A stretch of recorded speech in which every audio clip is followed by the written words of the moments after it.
Alright, here we have Frequency's first challenge lock. This is called Factory Second, and it's got a pretty nasty bitting. Pin 6 is difficult to reach. It does work. It's crunchy, but it does work. So, I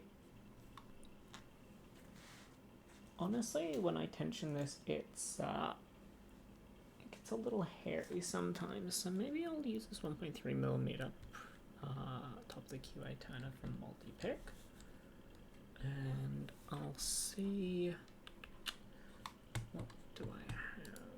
Oh, focus there.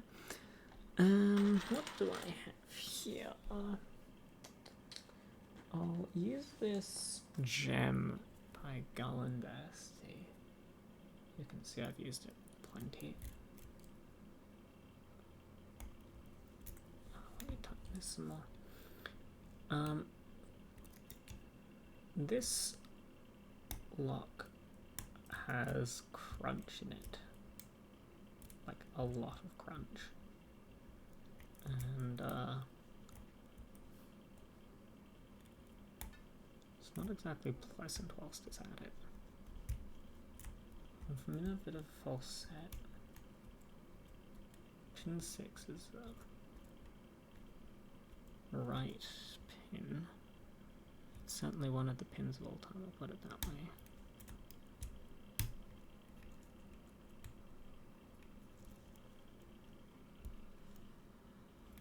One, two, three, 4, 5, 6. 6 being super high cut does not help me. Any stretch of the imagination.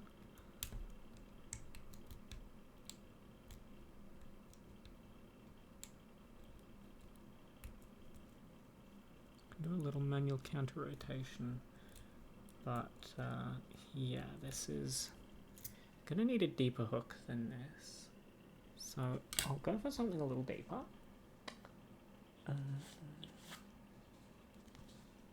Sort of medium flat tipped. It's a bit bent, but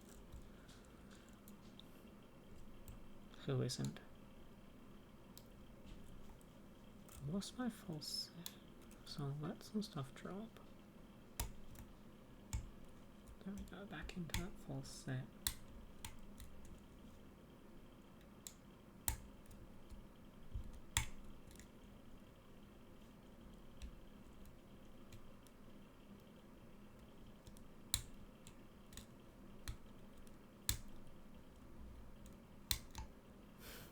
It's a whole lot of ping pong here.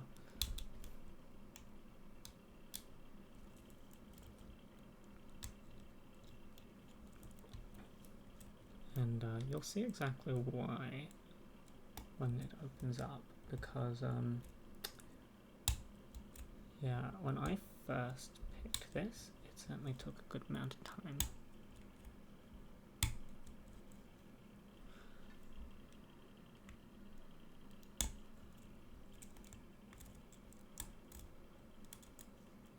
I think I'm going to set pin 1.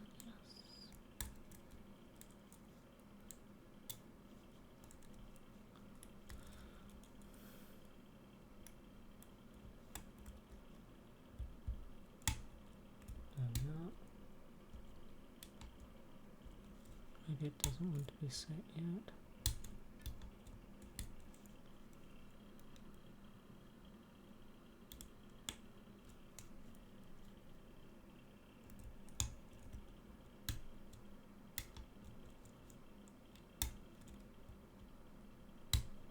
Oh, this is a super deep false set.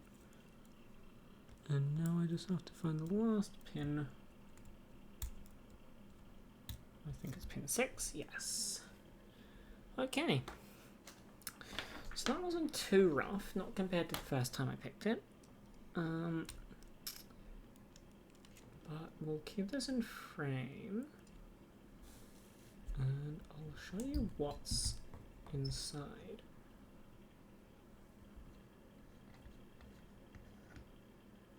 Keep this in frame by putting it here. Yeah, we'll do that. And we'll point downwards a bit. And we'll get the pinning tray in. And the lock is here. Let me adjust the focus for you guys. There we are. So it's got two Phillips heads at the back for this oval.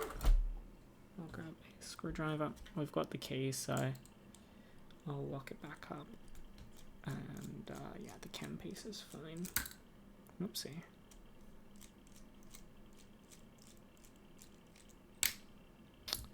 Let me not lose these screws, that would be bad. I should have been a little more cerebral, because this is a challenge lock. Always good to have a shim on hand. So we will grab key, wax, and we'll shim this just to be sure.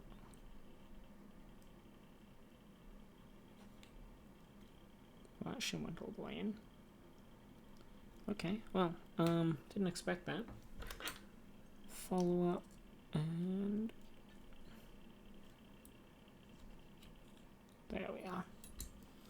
So we see first of all that pin 2 and pin 6 are slightly below where they should be, which does make picking a bit more difficult, and explains why the key needs a bit of fumbling around to work completely, but that's fine. So we'll dump our key pins 1 and 2 and 3. It's 3. Where are my tweezers?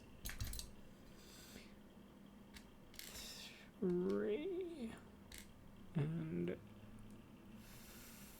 4.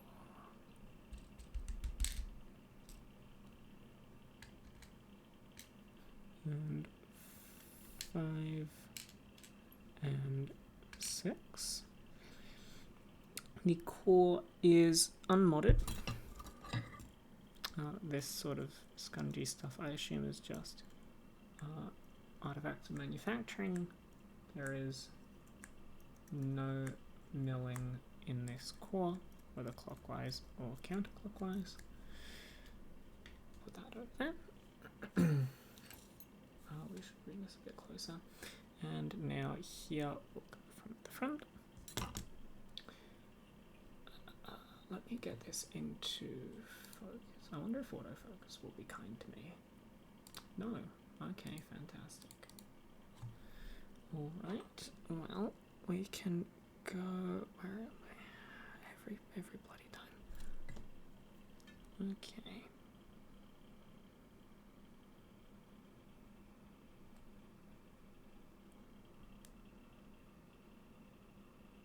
First is a spool.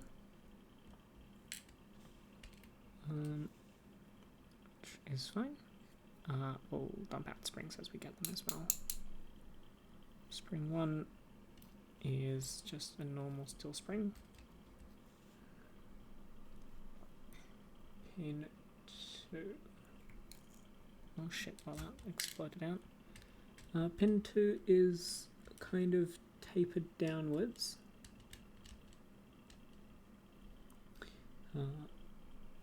And we'll grab that spring to go with.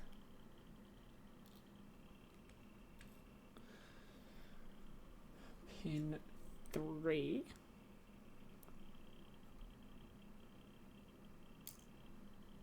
I'm not putting my tweezers in deep enough. Is a tiny spool. It looks like some attempts have been made to balance the stacks here, which is interesting, because it doesn't quite do much for picking, but it definitely does stuff probably for key retention and spring life, which isn't actually a bad thing on a challenge lock, because this thing's going to be passed around places. Pin 4 is a downward sided T-pin. That'll probably be what our false set was predicated on. And again, it's smaller, stack's somewhat balanced, I guess. We'll go from the back now. Pin 6 is this awesome sort of pin-in-pin sort of thing. So we've got an outer ring to go with the inner ring, and I'll show how that connects after this. I probably should have said earlier, all the springs in this look to be the same. And pin 5, another one of these T-pins, which don't want to get in on my tweezers. Fantastic. Losing a spring everywhere. Much like the core, the Bible looks unmodded. I'll just feel it inside. Unmodded 1, 2, 3, 4, 5, and 6. Yeah. So they're unmodded. But these pins are something else. So I'll put the camera a little further down. I'll get all this out of the way and I'll let you guys look at this here. I might be able to get this to stand up a bit taller. Yeah, this should work. Here you'll see that let's get this focus right. Yeah, so as I said, this pin, in pin, I'll get it onto my palm, and I'll show you guys from here. This is 2 parts. Fuck, don't fall over. It's falling over, one moment. Go ahead. Okay, well, this didn't work as well as I'd hoped, but thankfully the gutting part is over, so my embarrassment is only minor. So, what I wanted to say is that this and this come together. So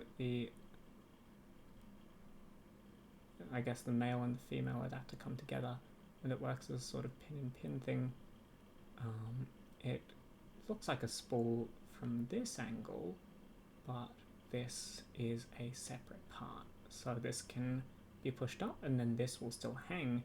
This has to be set as well, which I think is pretty cool. It faces downwards, where the in-pin part, let me focus a little more, where the in-pin part goes up and down and falls off. So yeah, that's for a first challenge lock.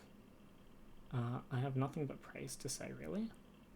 I will once again show you this pinning. So, pin 1 is a spool, handmade.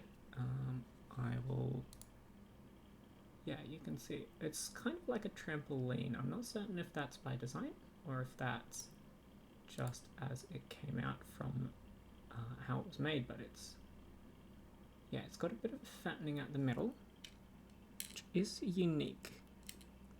Key pin 1 is this sort of torpedo. Very nice.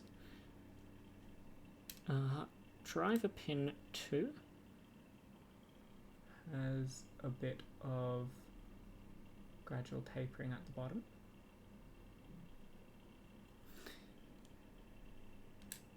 Key pin 2 is tapering at the top. Oh shit. Yeah, tapering at the top.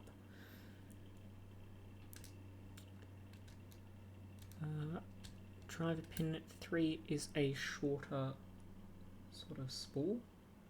Again, a little fatter on one end than another. Whether by design or not, I don't know, but it's certainly nice to pick. And you'll see that all of the pins have matching drivers, so if you're overset, it will be very difficult to tell. So there's that's another torpedo. This is a T-pin, pin 4. It has serrated driver. Another T-pin for pin 5.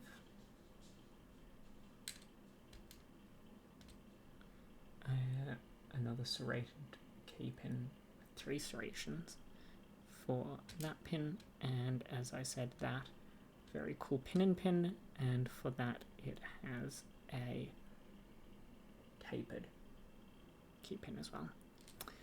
So that is factory second by frequency. I think that for a first challenge lock, that is very good. And yeah, I'm excited to see what he comes up with next, because if this is his first offering, then well, it can only be better, right?